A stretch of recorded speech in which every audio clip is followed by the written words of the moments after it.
Con frecuencia y no menos vehemencia, los abogados nos decimos científicos del derecho.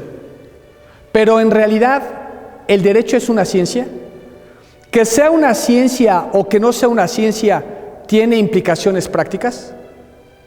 Bienvenidos al Explicador Legal, donde tocamos temas serios y damos explicaciones claras. El tema de hoy, ciencia y derecho.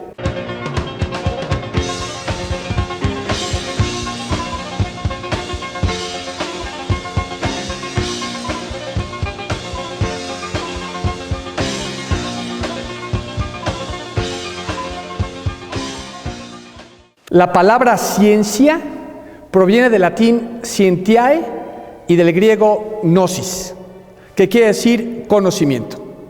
En ese sentido, desde los inicios de la humanidad, la ciencia ha existido.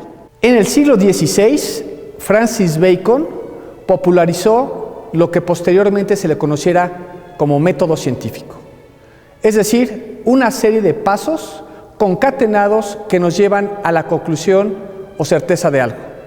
Así, los pasos del método científico son observación, planteamiento del problema, experimentación, repetición, conclusión y ley. Es importante señalar que estas verdades a las cuales se pretende llegar son de carácter universal. Así, el método científico tiene como finalidad y como objetivo precisamente llegar a estas verdades universales.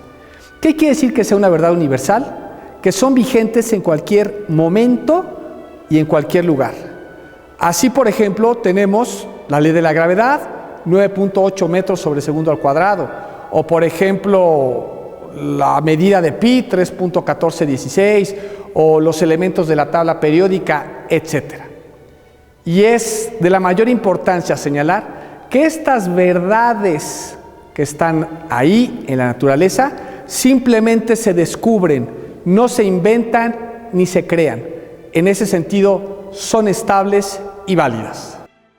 A principios del siglo XIX, Augusto Comte popularizó o creó una corriente filosófica llamada positivismo. Digamos que él la popularizó.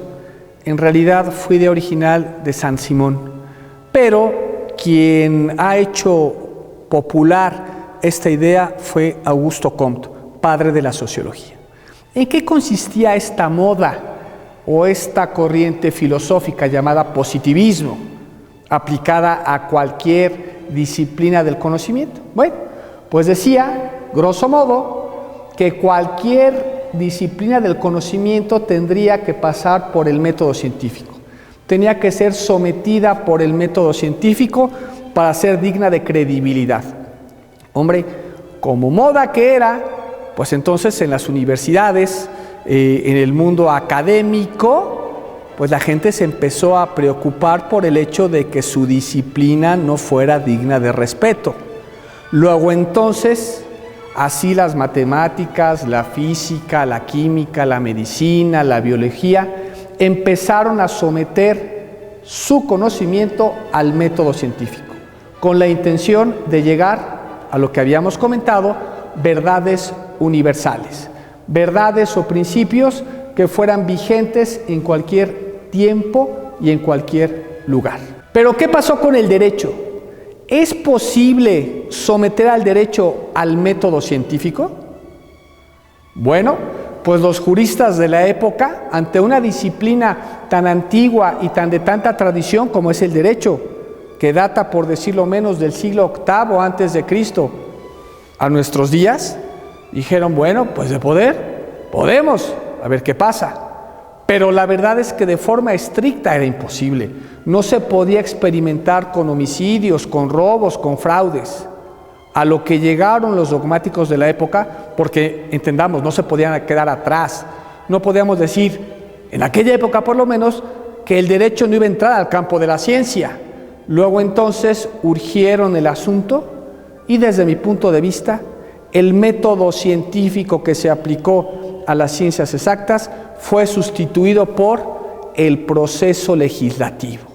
Es decir, lo que iba a dar legitimidad al derecho a raíz del positivismo es el proceso legislativo. Luego entonces, ¿cuáles son las diferencias entre una ley proveniente de una ciencia exacta y una ley proveniente de un proceso legislativo?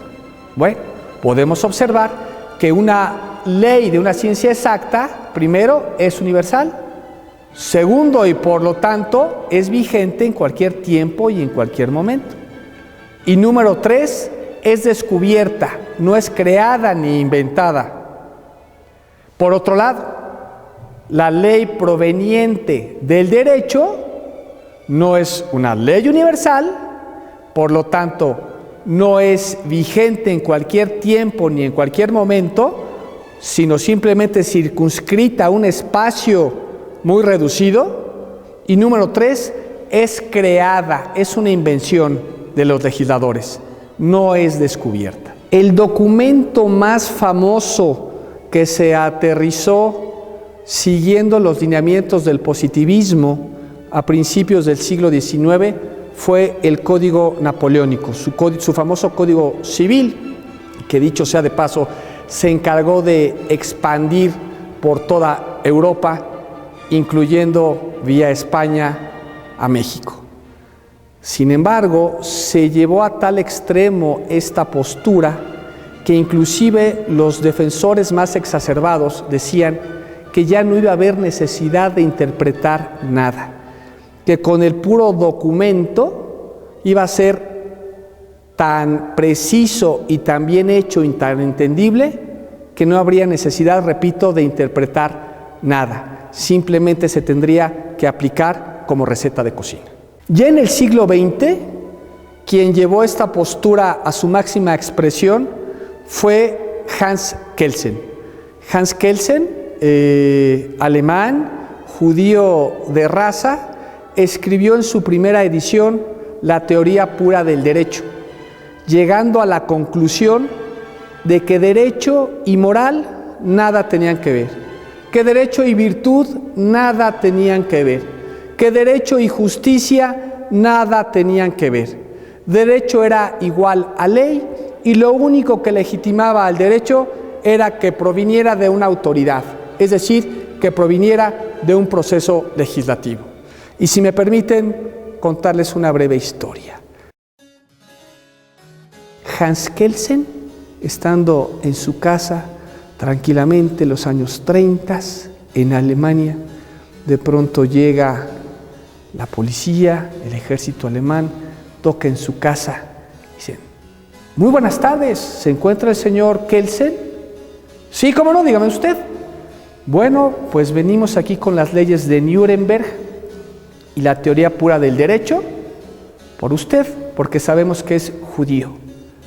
Y las leyes de Nuremberg nos dicen que tenemos que exterminar con judíos. Venimos por usted.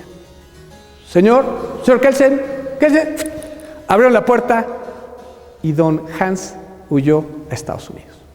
La historia no acabó ahí. Como pueden darse cuenta, el Holocausto, los 6 millones de homicidios que se cometieron siguiendo las leyes de Nuremberg, fueron, valga la redundancia, legales. Sin embargo, ¿es justo matar a un ser humano? ¿Es suficiente que yo tenga el poder y someterlo a la ley para yo cometer atrocidades de esta índole? Hans Kelsen llegó a la Universidad de Berkeley, se sentó y una vez que respiró y se quedó tranquilo, dijo: señores, la teoría pura del derecho, segunda edición. Derecho y moral tienen que ver. Derecho y justicia tienen que ver. Derecho y ética tienen que ver. Tristemente, muchos países de tradición romana, de tradición napoleónica, pues seguimos estacionados en ese positivismo exacerbado, en donde lo único que importa es cumplir con la ley y la justicia ni hablamos. Para concluir, el derecho, por decirlo menos, no es una ciencia exacta. Tal vez es una ciencia social, pero resulta muy peligroso tomar a las leyes como si fueran verdades universales. Siempre debemos de tomar a la ley como una herramienta, no como un fin. El fin del derecho es hacer justicia. Si te gustó este video, no olvides darle like y suscribirte a mi canal.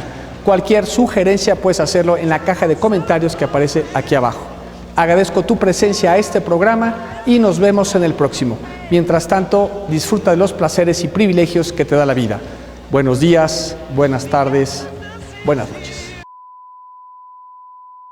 Es descubierta. Número 2, es una ley universal y por lo tanto vigente en cualquier tiempo y en cualquier momento. Y número 3, ya me equivoqué. Si te gustó este video, no olvides darle like y me cuesta.